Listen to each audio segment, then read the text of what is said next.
Hi guys, welcome back to my channel. Click like, click subscribe, and share this video. We're continuing with the story. This might take me months, God knows it might take me years, because obviously we're unraveling. Actually, I won't tell you how many years, because then I'll be telling you how old I am. But it's a long story, and the more I talk about it, the more things come to light, and it changes the way that I tell the story, because I'm thinking like, damn, like I'm hearing myself back, and I'm thinking, no, like what's happened to you is not it. Anyway, I'm going to put my usual disclaimer out. If you have been suffering abuse, if you are in a situation right now and you are confused, you're thinking, you know, this is all right. I don't know if this is normal. You know, I'll put up with it for a little bit longer. I'll wait. Listen, if your heart is not screaming, this is the best thing that's ever happened to me. If your heart is not screaming, I'm so happy. These people, this person just makes me feel the best of me. Get out of that situation. Okay? Because the longer it goes on, the more your mentality changes, the more you become a shell of yourself, and the more you lose out on your potential. Because your life is about you, and it's about all the things you're meant to do and all the things you can potentially achieve. So please take my advice. Oh, sorry, let's fix up. Take my advice. You know, make those phone calls, call your GP, call the local police, call the Samaritans, call the National Domestic Abuse Line, call the NSPCC. There are so many people who can help. You know, DM me. I can signpost you. I'm also, you know, a lawyer, so I can offer you a lot of legal support. And yeah, I know there's always a lot of reasons why people stay in certain situations. I'm not going to sit here and speak on somebody and say, you should be doing this and you should be able to, you know, make this change today. I know it's a process. I'm here to support you just the same way I've been supported, the same way I've been strengthened. I want to pay it forward and do the same for somebody today. So today I want to talk a little bit more about my relationship with my mum, P. The reason I want to sort of talk about this more is because it probably doesn't make sense the way I speak about her. It won't make sense to a lot of people who grew up with me. It won't make sense that I'm so distant from her. It won't make sense that my language towards her is like, it's very arm's reach. Like I don't see her as a mum. Other people may have been around me and thought, you're really close with your mum, or you really get on with your mum. Unfortunately, you know, these things happen. Things get covered up. Things get swept under the rug. And sometimes you learn behaviour which protects your abusers. Sometimes you are taught behaviour which protects your abusers. At the end of the day, I think P herself, she knows her behaviour towards me has never been okay, period. She stays away from me and has done for a long time. This is not due to like a particular request on my part, because for me, I can have a conversation with her, a civil conversation. What I find is it deteriorates and disintegrates quickly, because I think she has a lot to hide. And sometimes my line of question is so direct that she doesn't want that. She wants a relationship with me that is the same one of me sweeping things under the rug, me pretending I'm okay, me not trying to expose my real feelings towards her. So I'm going to go into it a little bit more so you can understand, you know, some of the comments I've made about us being in court together, her not speaking to me, her spitting on me, even as far as her making comments towards me in my late teens and early 20s. She started making comments like partially in jest, but which did lead to the revelation of her not being my mom. She used to say things like, you know, you should call me sister.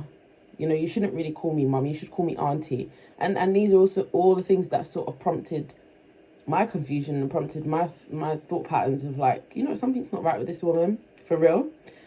But I will go back to the beginning of what I remember from what I see from pictures, documents, and my own memory.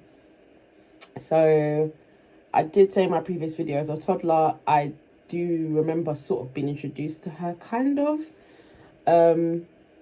And she had my youngest brother, who's a year younger than me. This is another person who doesn't contact me, who I grew up with. We'll include him. He is S.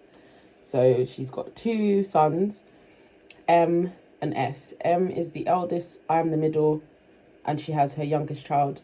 If I remember correctly, I came to live in the house where F, which is my dad, her and her 2 sons lived, or I was living there and she came to live there. It's such a blur because obviously I was only about 2 or 3.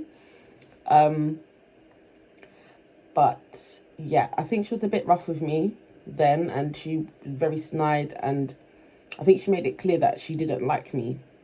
And that's also confirmed through something that M had said to me, which they all agreed that, or when you used to cry, she wouldn't take you out of the cot.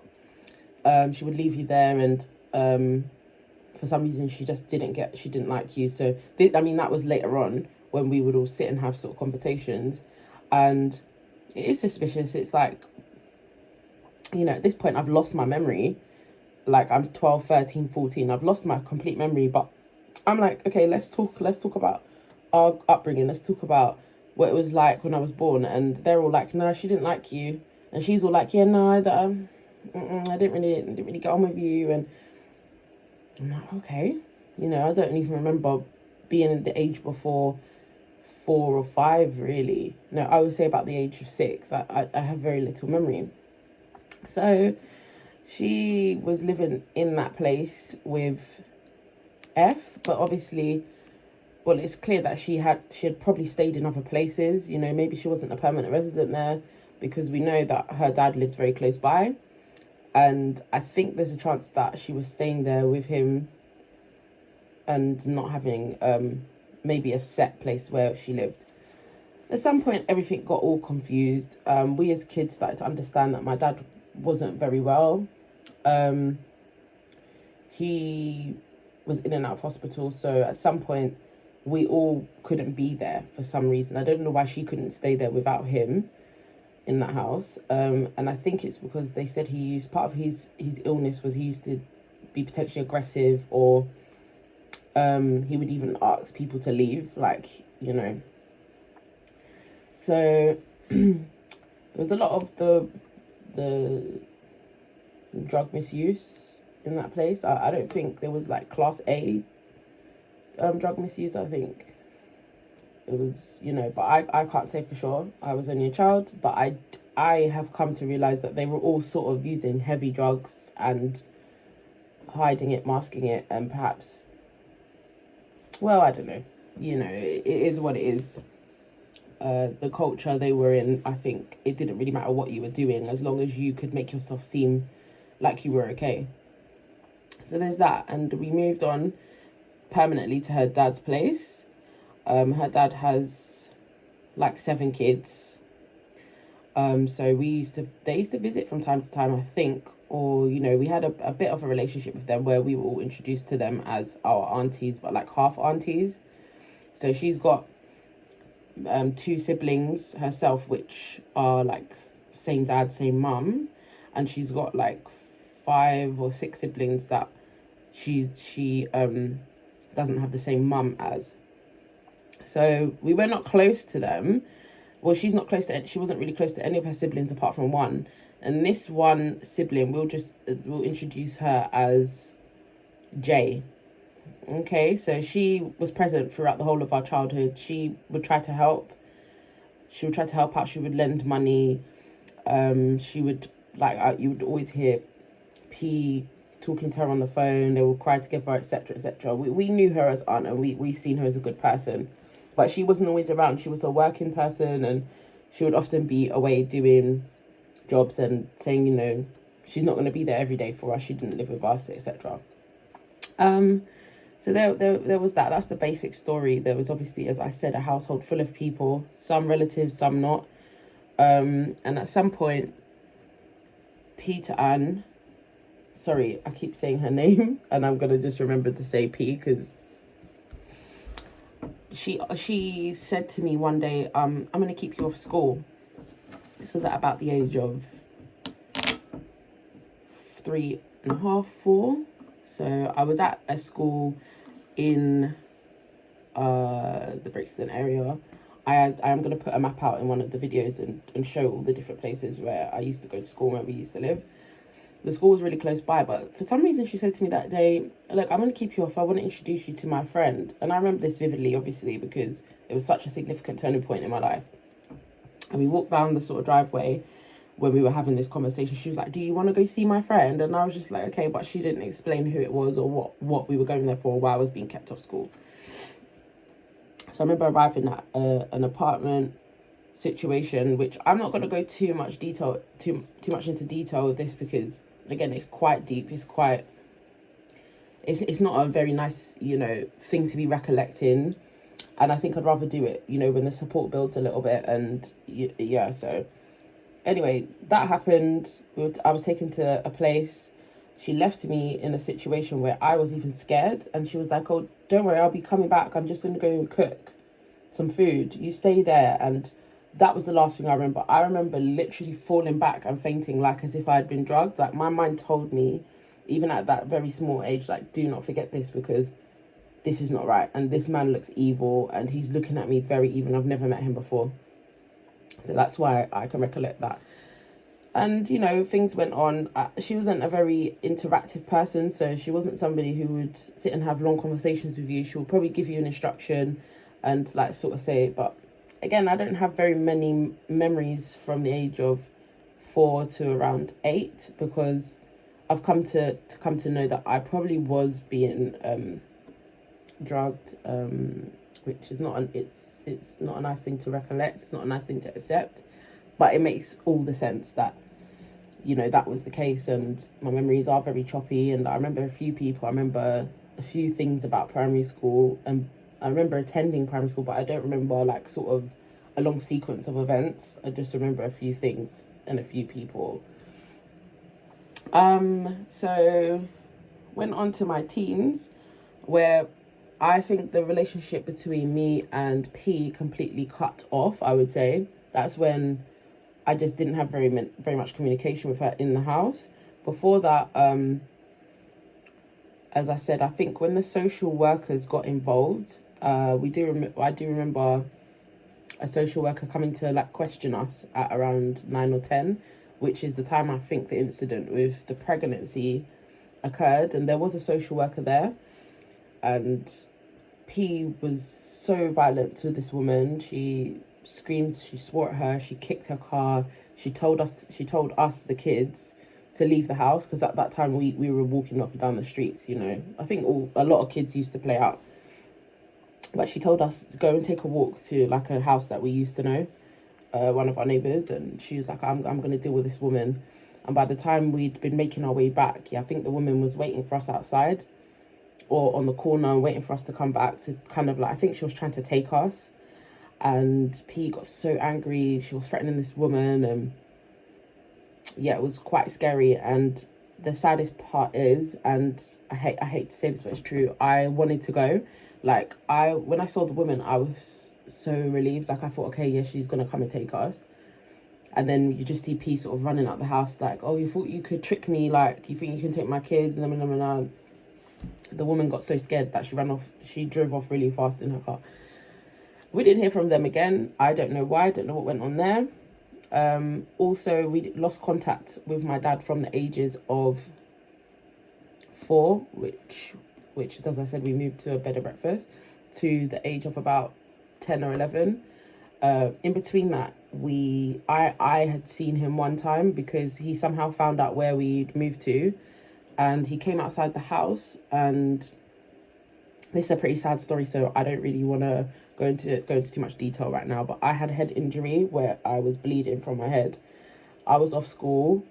I was left with E, and I just heard my dad screaming outside the house. Like, I don't know what made him come to the house in the middle of the day rather than after school. I think he was probably scared himself from the tone, because E went outside and sort of said to him, like, I could overhear, he's like, go away, something or another, the kids don't live here, they don't live here, don't ever come back here, or else I'm gonna, etc., etc. So I think he threatened him. So we didn't see my dad for a long time.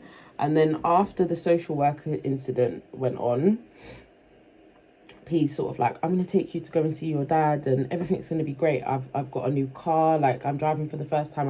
Everything's going to be so good. You know, that man has left our lives. I promise you. You know, this is basically her probably trying not to end up losing the kids and losing the benefits. Let's be real, because that's what for me it was all about.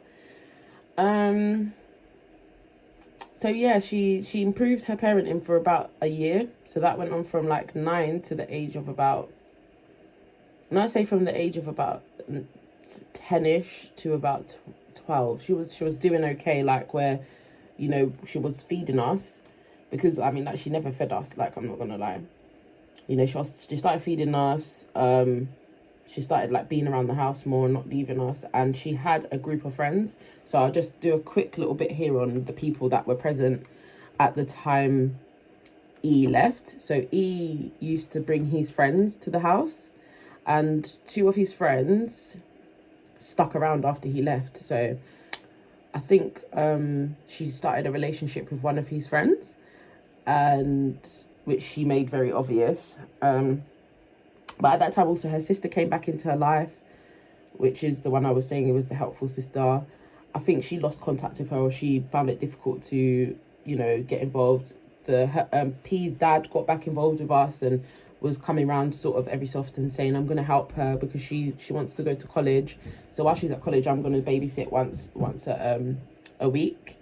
So yeah, so between the ages of about 10 to about the ages of 13, we had like family members, which are those 2 people, plus the men that were still associated with E.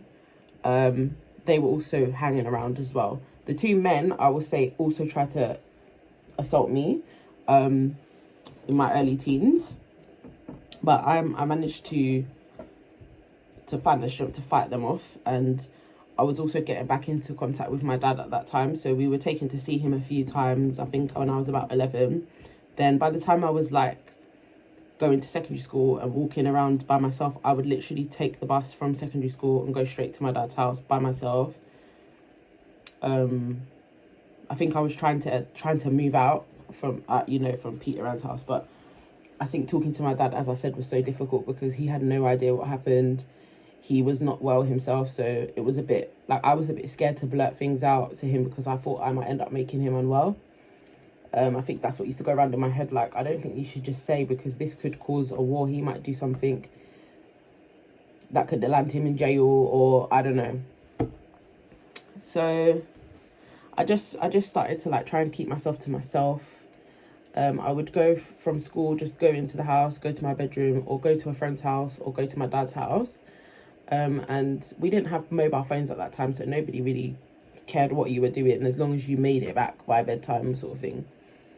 So yeah, I just started focusing on school, and I don't think I really had a conversation with P much after that. You know, I think I remember like we used to have this little thing where we used to try and ask her for money, like every now and again. We would ask her for money to go to school in the morning. That one of us, me and the boys, would test. Like, see if she's gonna give you £1 or whatever, yeah. And she would always like be like, I haven't got any money, leave me alone, da da da da. Like, when I'm saying like she never did anything for us, I mean like she never did anything for us. And the only time from the age of like sort of 12 onwards, she'll be like, if you want something, you need to go to your dad's. So that's another reason I used to like go and see my dad. I would have to ask him for like £20 or whatever to like find food for the week, or to buy a new pair of shoes, or yeah. So it was very bad. It was very difficult.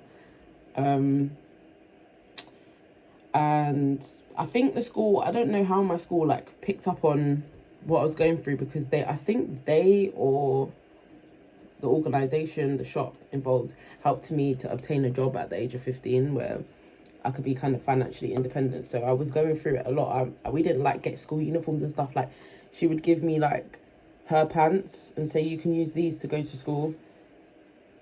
Like, I didn't get like bras and all that. She'll be like, oh, I've got a bra here, you can use that. Like, one of her old bras, like I don't ever remember getting sized, and I'm not going to go too much into all of that because that's more intimate stuff, but there was just no relationship there, and I really did suffer from that, and I didn't really have that role model or mentor. I did have like a few friends' mums that I would like overhear what they were talking about and sort of get a few ideas from them, like, okay, about how to be a normal person, basically, because it was very, very, very difficult for me. And back to the friends that were around from the age of around 11 to from around they were around during primary school, but they didn't like come to our house, and she wasn't really allowed to go around them, I think, because he was so abusive that she would make excuses and things like that. But I think there was like a group of like 3 women, including Elle's mum, which is the girl who knew.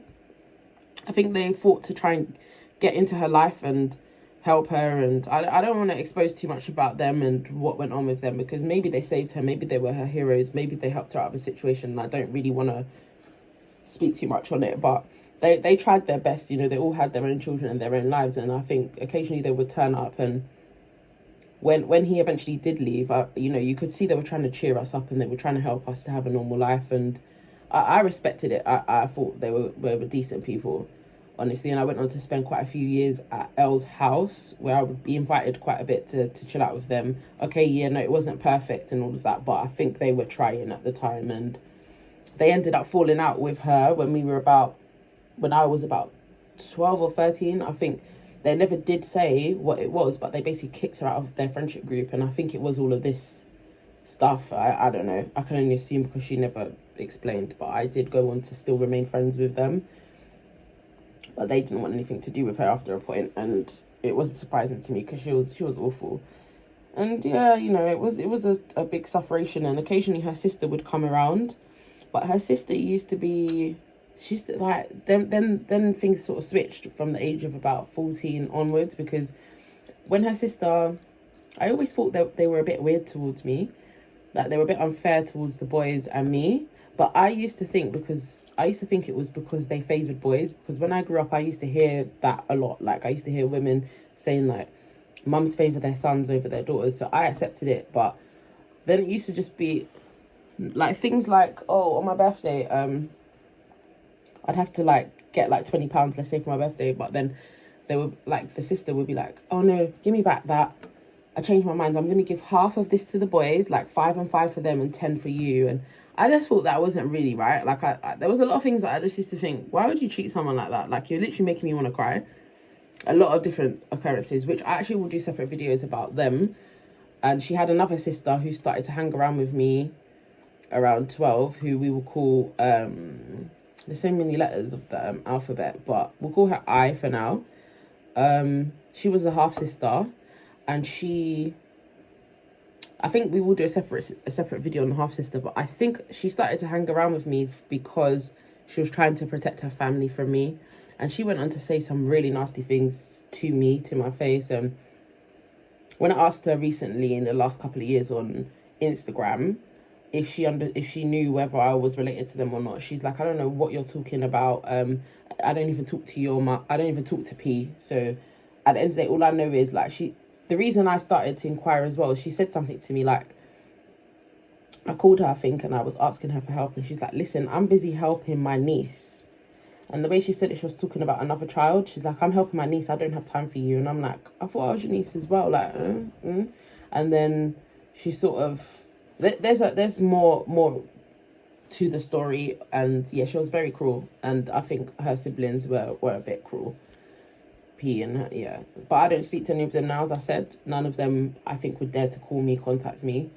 And I will do some more videos on the different individuals and their role in all of this, and how I come to think, well, you really don't care about me, so I can't be related to you. But yeah, so they started to come around, which was the sisters. So first was the friends left, and then the sisters started hanging around a bit more, like trying to help with making phone calls to us, like trying to see if we're okay, and like hanging out around the house. And it was just weird. And that was after the 2 men, like E's friends, left.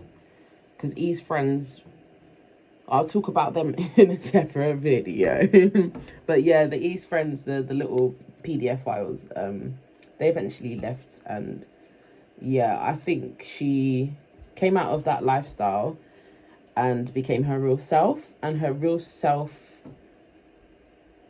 was probably worse than the other person, but you know, I understood her more after all of that drama had ended. So from the ages to like from 15 to when I was kicked out at 19, we didn't speak much, but I come to like take on a role of wanting to help her. Like, I'm getting a little bit of money from work and I'm asking what she needs, and I'm starting to feel sorry for her, and I'm starting to think, oh, she's had it rough, and I'm starting to, you know, think that she's trying to be a good woman, she's trying to be a good mum. And I don't think that now, but I think I was manipulated by her heavily. And yeah, there was neglect, there was beatings, there was all of that. But the main thing that I wanted to convey with this is, it's going to be I'm probably going to round up here now, but the main thing I wanted to convey is that there was no relationship growing up with her. She was not very present around the house, and she was aware of what was happening to me. She did allow certain things to go on, and after that, she was not apologetic. She didn't care. She's never had a conversation with me sitting down to say, look, I don't know what you went through, and I'm so sorry, and I love you. She's never, you know, given me a hug and a kiss and said I love you. It was a very, very strange relationship, and it's one that I was trying to get away from for a long time and trying to protect myself from. And I would have left earlier if I knew the route, like perhaps to go to the housing, or, you know, it was quite sad. It was quite sad, and I think a few people picked up on it later on in life when she didn't sort of turn up to meetings and respond to questions about me, and when it just became clear that I was walking on the streets by myself every day without anyone contacting me to see if I was okay. Like, I literally wasn't looked after by anyone. And yeah, it's another reason I'm quite proud of myself, because I think I could have turned into anyone, and I could have ended up walking the streets and falling for people and being lured into situations, and I didn't. I very much was like, even though you see me out here, you're not messing with me. Like, that's the tough side of me that I turned into a passion for success and a passion for wanting more. Was just me like thinking, if I've left a situation like the one I've left, I'm not getting in one that's going to be worse, on the premise that you're going to try and help me, or that on the premise that this is what I deserve. I knew I deserved more. And that does partially come from those days sitting with my dad after school and him thinking something else than what he thought. But he very much was like a person who believed in education, and all of his kids are a testament to that, because every single one of them has a great career. And yeah, he you know, was like, you have to get your GCSEs and you have to be an educated person. You can't let men come and fool you. And I learned all of that from him. And I was very impressed by the wisdom that he passed on to me, even in the condition he was in. And that saved me. That saved me from whatever I was going through before. And at some point, my dad introduced me to someone who people keep saying is my real mum, but I find it very difficult to believe, because she was so standoffish with me and she was so weird with me. But then I used to see her trying to stalk me when I was walking around. So she could be, she couldn't be, but I'm not really interested, because I just think that would probably be a worse can of worms to open, going over there and trying to figure out what that story is about, than what I'm going through now. So I don't really have this. I think the worst thing that Peter Ann did to me was that she didn't let me go. Like, she could have let me go a lot sooner, you know, which I felt that she didn't have me. But I feel like she could have given me an opportunity to understand that I didn't have family from earlier on, because in those early years I could have did a bit more to like hold on to connections to people. But she definitely was key in breaking my friendships with a lot of people and turning a lot of people against me. And I guess that's because she didn't want me to have support. She didn't want me talking to people about what was going on, and she didn't want me to really find out the bigger picture of my own life story. So I think this story, because of the emotion behind it, I guess it's coming across for me when I'm reflecting on the last 30 minutes. I think you could probably hear the sadness, and you could probably empathize with like what it's been like, and you could probably tell that I'm shortening like the real depth of what's gone on, because yeah, it isn't nice, and I'm almost waiting for somebody, you know, on their side to come forward and say something, because they do watch my videos, and I just find it absolutely astounding that they, you know, I've mentioned so many people and not one of them will say anything. And for that, I'm going to hold back a little bit, because I'm guessing I have found the truth, and it's either they don't want anything to do with me, or they're waiting for something to kick off for them to get involved, which I highly doubt. But yeah, I mean, I wouldn't wish this on my worst enemy. Just, it would have been, I can't say I would have been better off in foster care, even though that's what I wanted for myself in primary school.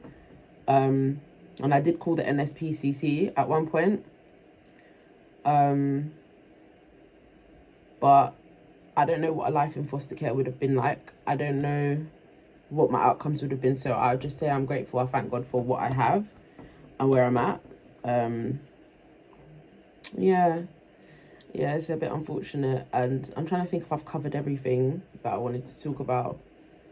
Oh, and then there was the time when she watched someone trying to drown me in the swimming pool. That's a whole nother story. Like, I'll probably do a video the time I was almost drowned in a swimming pool. That was at 3 years old. So yeah, that was, and when I say drowned, I mean like grabbed by the neck and held under the water, to where I was in my head like, okay, this is it, I'm gone. And someone saved me. So yeah, I think there is a few more things to it, like the actual individual incidents, but that's the general gist of what things were like with her, and the reason why I act the way I do when I'm talking about her. And yeah, a lot of people, I think, are aware of her character, and I think a lot of people are happy for me that I'm not there in that space with her anymore. And yeah, and so am I. And I got my daughter away from her. Which is, yeah, it's absolutely scary to think what could have happened, you know. And her and her son M have tried to threaten me multiple times. Turned up at my house and jumping over the fence, and oh, it's been horrible. It's been absolutely terrible. But yeah, that concludes today's video. I think that was a pretty deep one. As I said, I'm going to try and refrain from the deep videos like until a bit later on, because it's a lot emotionally. I won't say this was a therapy session for me. This is just to get to know me. This is just hopefully a broader picture of what went on. And I hope you guys have a brilliant day. I hope that wasn't too much. Thanks again for giving me 30 minutes of your day and spending this little bit of time with me. Leave a comment, share the video, subscribe to the channel, turn on notifications, and have a blessed evening, and see you in the next one. Bye.